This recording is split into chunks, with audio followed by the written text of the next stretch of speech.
Hello साथीहरू welcome to my another new blog. अब FIFA world कपको चाहिँ लगभग अन्तिम अन्तिम चरणमा खेलहरू आइपुगिसकेको छ।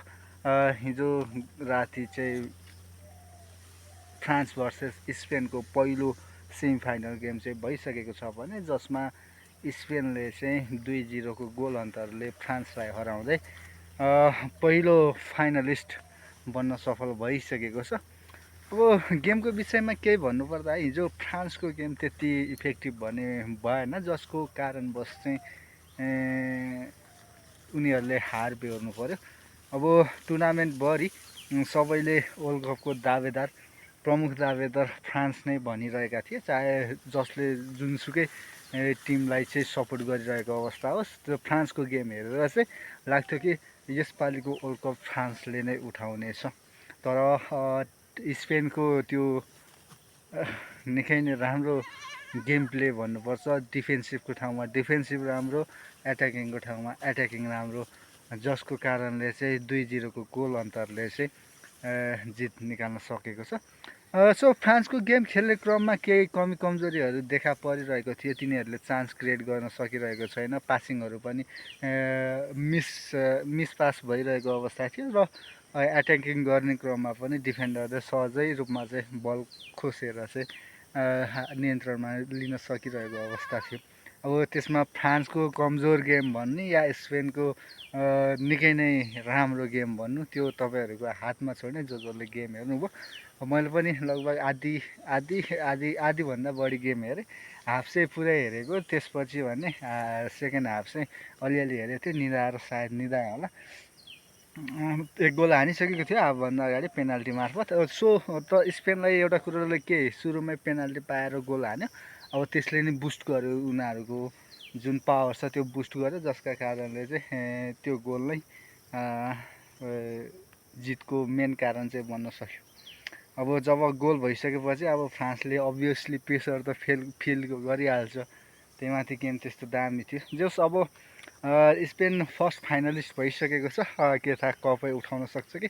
आज राति भने अर्जेन्टिना र इङ्ल्यान्डको गेम रहेको छ। अब मेरो सपोर्ट त अलवेज बी अर्जेन्टिना होइन, अर्जेन्टिनाको सपोर्ट गरे चाहिँ अब चाहे जितोस् या चाहे हारोस्, सपोर्टर चाहिँ अर्जेन्टिनाकै हो।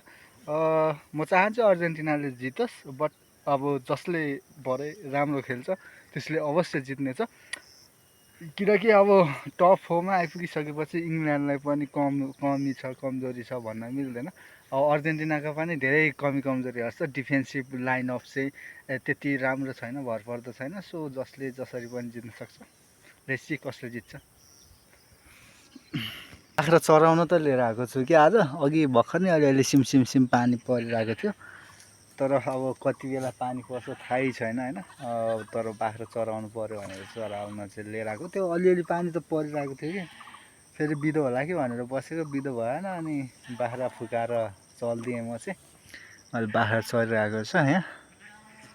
त्यही हो नि, हिजो मैले चाहिँ अब हाम्रो फर्मको लागि पाडो चाहिएको छ भनेर भिडियो हालेको थिएँ फेसबुकमा। चाहिँ दुईजनाले रिप्लाई दिनुभएको थियो। एकजनाले चाहिँ पाडो ब्याड पालिरहेको पाडो रहेछ, र त्यो चाहिँ ब्याड पाल्नको लागि भयो र भनेर सोधेर मेसेज गर्नुभएको थियो। यता बसन्तपुरतिरको दाइ हुनुहुँदो रहेछ। तर हामीलाई चाहिँ ब्याड पाल्नको लागि पाडो चाहिएको होइन, त्यही भएर चाहिँ होइन हामीलाई सानो पाडो चाहिएको भनेर चाहिँ भनिदिएँ। अनि पछि एकजना सुस्मिता पाण्डे कुँवर लेखेको आइडीबाट चाहिँ पाडो छ दाइ भनेर मेसेज त आएको थियो, तर त्यसपछि भने रिप्लाई दिनु भएन। किन दिनु भएन कुनि? अब मैले मेसेज त गरेको छु, अब कुन ठाउँ हो कहाँ हो केही भन्नुभएको छैन, पाडो छ मात्र भन्नुभएको छ। रिप्लाई दिनु भएन किन के भयो? अब फेरि रिप्लाई दिनुभयो भने त अब थाहा होला। मैले फोटो पठाइदिनु पाडोको, अनि कहाँबाट हो भन्नु भनेको, त्यो नि रिप्लाई नै दिएको छैन। मेसेज सिन त गर्नुभएको छ, तर रिप्लाई दिनुभएको छैन। किन हो कुनि अब त्यो बुझ्न सकेको छैन। तर अरू खासै मेसेज चाहिँ आएको छैन पाडो छ भनेर, किनकि यति बेला पाडो पाउन नै समस्या भएको भएर नि होला। लेट्स सी, अब वेट गरौँ एक दुई दिन होइन, त्यही नै भेटाइहालिन्छ कि।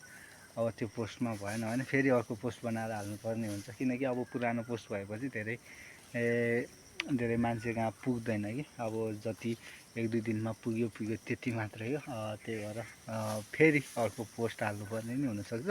So let's see. अब अहिले त मोबाइल त साथमै छ तर डाटा छैन। घरमा पुगेपछि हेरौँ। त्यहाँदेखि कसैले खबर गरेको हुनुहुन्छ कि त्यही हो।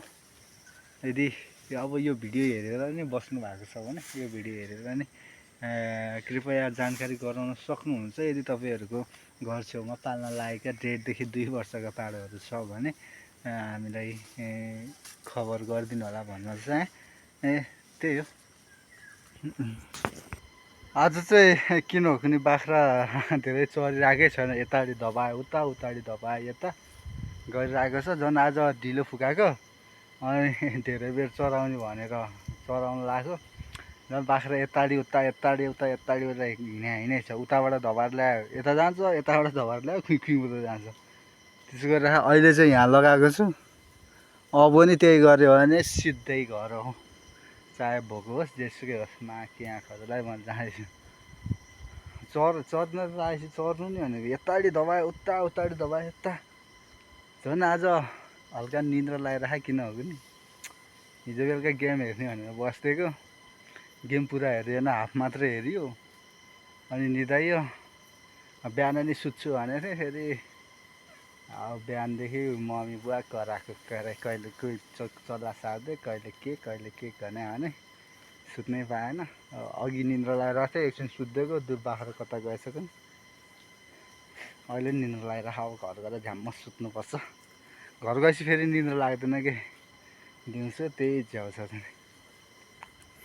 आयो भनेर चाहिँ म खुइ घर गएको। घर गएर हेरेको त एउटा बाख्रा आएकै रहन्छ। कहाँ छुटेको नि त्यो। त्यो साले जहिले एक्लै चर्ने बाख्रा जहिले छोड्छ।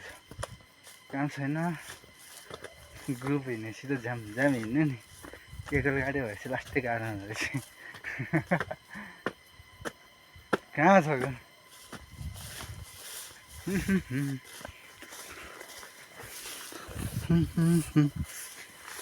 हो तिमी फुल्यो कतै म फुले कतै, जहाँ फुले पनि हाम्रो सम्बन्ध।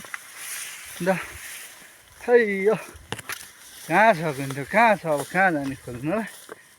बसी आउनु पर्ने हो। अरू आएको देखिसक्यो आउला कि भनेर नआइबसेको अरे आएन। महाकाडक्स साला त्यसको माउ बस्दै छैन। सानो बाख्रा आमा थियो कहाँ भुलेको नि साले। अरू हिँडै थियो आज त्यो चरे थियो। त्यही भएर कहाँ छोड्यो। अरू गयो भनेर खुइखुइ हिँड्ने म फेरि सबै गयो नि त भनेर। तर त्यो गएको रहन्छ।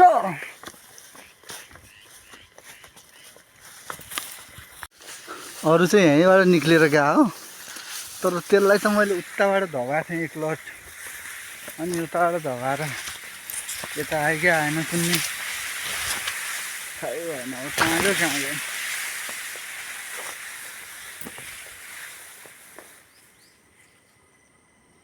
ल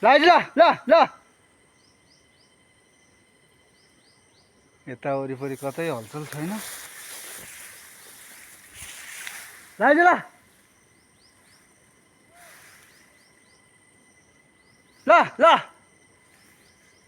यता नै हलचल छैन। माछाले एक्लै कहाँ जान्छ झ्याउ लाग्ने भनेको। झन् गाडी छ देखिनु भयो पो हुन्छ।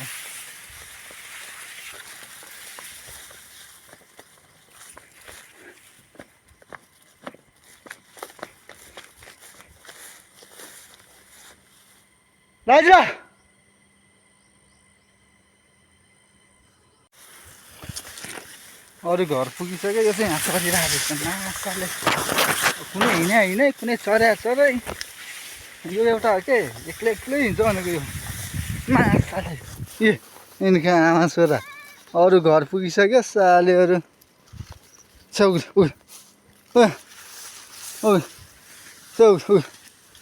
हिँड गरे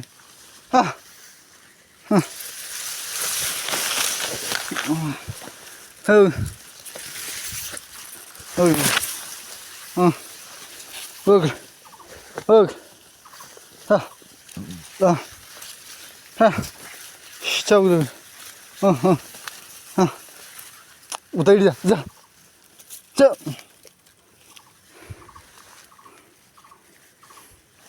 छ्याना छ्या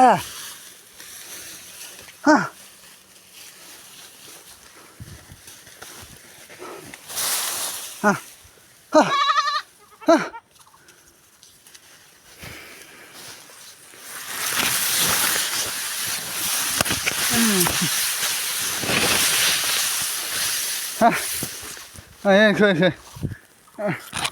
यहीँ रोडमा चरिरहेको रहेछ अरू माथि माथि गयो त्यो तल झऱ्यो तल तल गएछ साला कुत्ता ए नभए घर अरू घर पुगेर कहाँ कहाँ पुगिसक्यो त चाहिँ चरिराख साले ग्रुपमा हिँड्नुपर्छ